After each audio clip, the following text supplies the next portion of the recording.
Peace. I pray all is well with you as you're sitting down to take this in. This journey through second Baruch.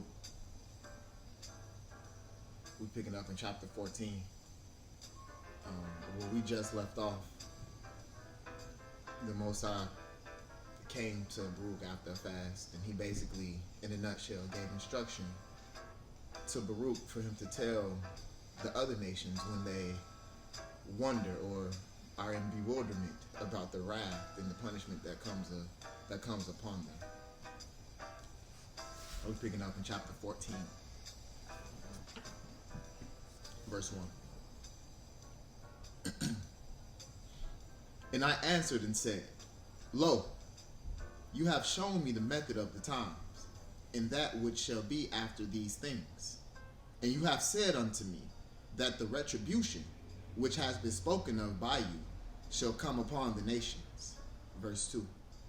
And now I know that those who have sinned are many, and they have lived in prosperity and departed from the world. But the few nations will be left in those times, to whom those words shall he said, which you did say. For what advantage is there in this? Or what evil is worse than what we have seen befall us, are we to expect to see?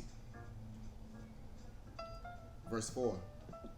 But again, I will speak in your presence. What have they profited who had knowledge before you, and have not walked in vanity as the rest of the nations, and have not said to the dead, give us life, but always feared you, and have not left your ways? Verse 6. And lo, they have been carried off, nor on their account have you had mercy on Zion. And if others did evil, it was due to Zion that on account of the works of those who wrought good works should be forgiven, and should not be overwhelmed on account of the works of those who wrought unrighteousness. Verse 8. But who, O Lord, my Lord, will comprehend your judgment? Or who will search out the profoundness of your way? Or who will think out the weight of your path? Or who will be able to think out your incomprehensible counsel? Or who of those that are born has ever found the beginning or end of your wisdom? For we have all been made like a breath. For as the breath ascends involuntarily and again dies, so it is with the nature of men, who depart not according to their own will,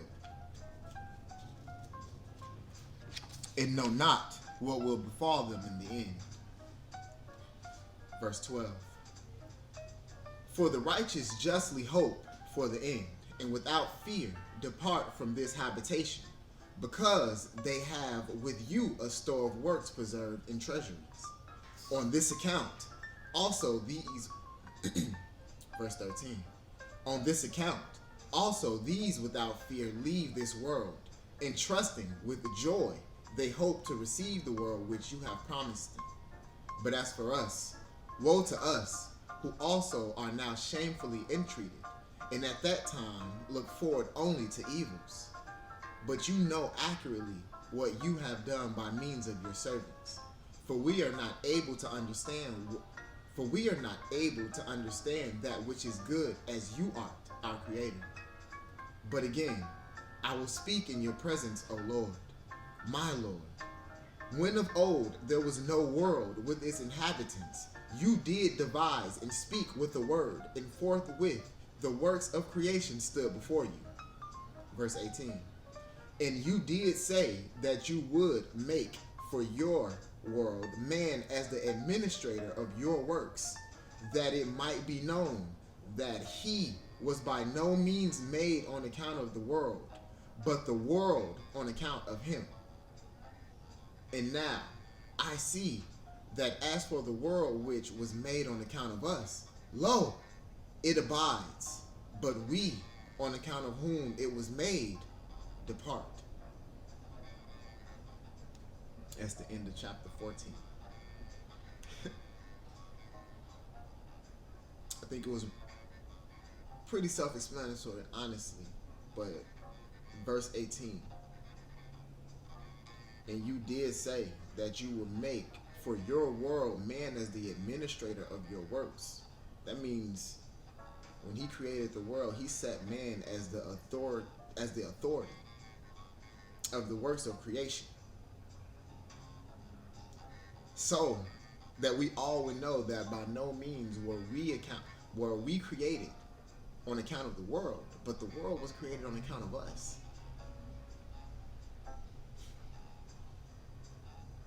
Chapter 15, verse 1.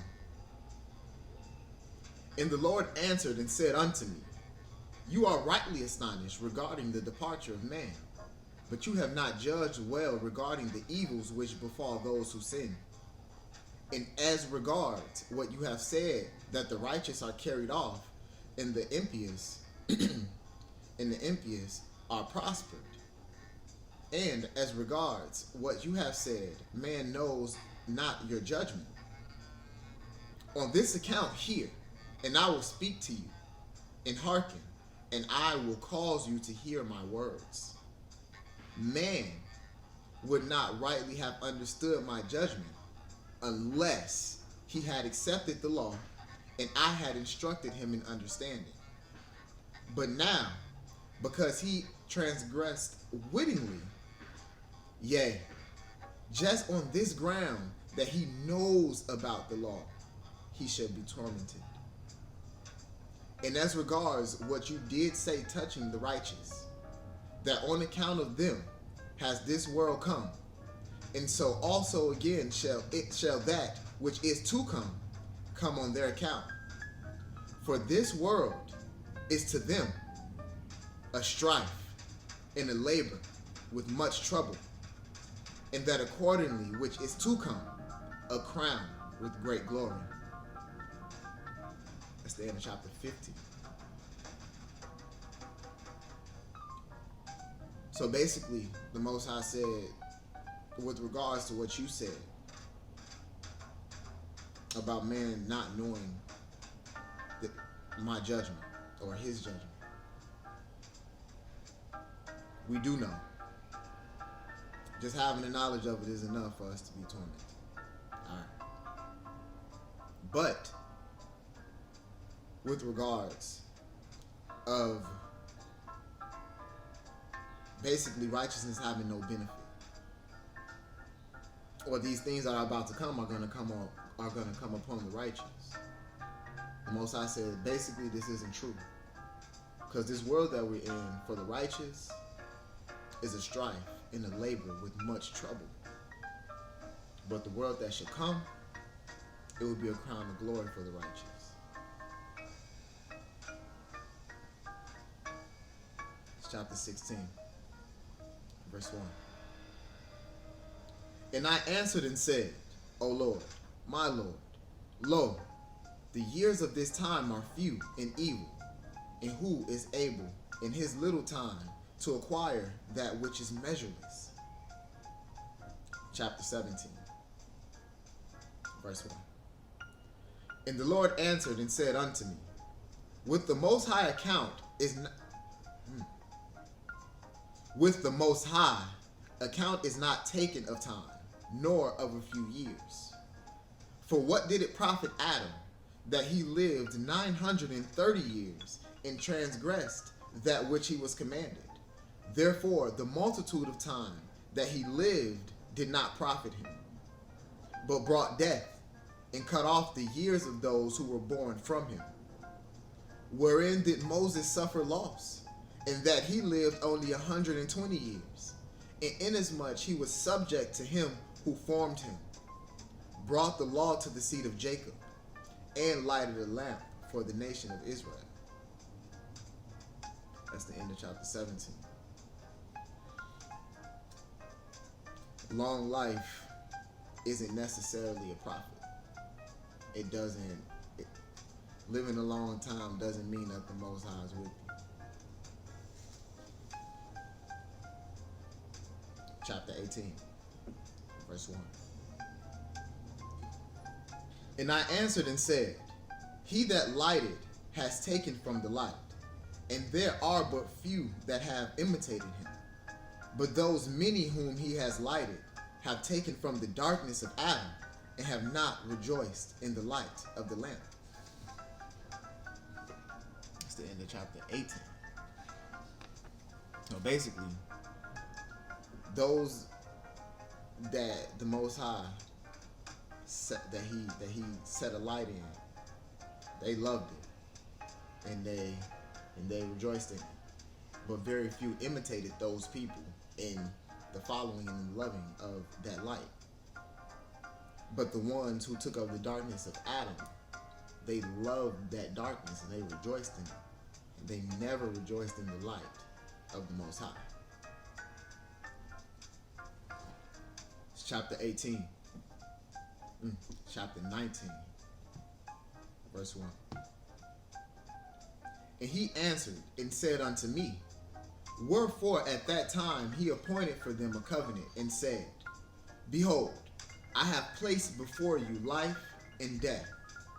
And he called heaven and earth to witness against them. For he knew that his time was but short, but that heaven and earth endure always. Verse 3. But after his death they sinned and transgressed, though they knew that he had the law reproving them, in the light in which nothing could err. Also the spheres which testify, and me. Now, regarding everything that is, it is I that judge. And do not you take counsel in your soul regarding these things, nor afflict thyself because of those which have been. Verse 5. For it is the consummation of time that should be considered, whether business or of prosperity or of shame, and not the beginning thereof. Because if a man be prospered in his beginnings, and shamefully entreated in his old age, he forgets all the prosperity that he had. And again, if a man is shamefully entreated in his beginnings, and at his end is prospered, he remembers not again his evil entreatment. Verse 8.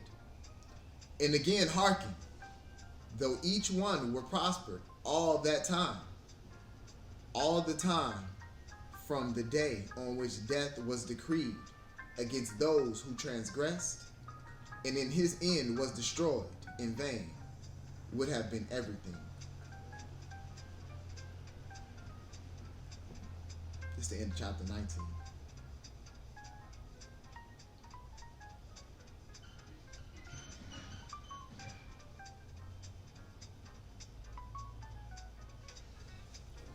The Most High showed his balance.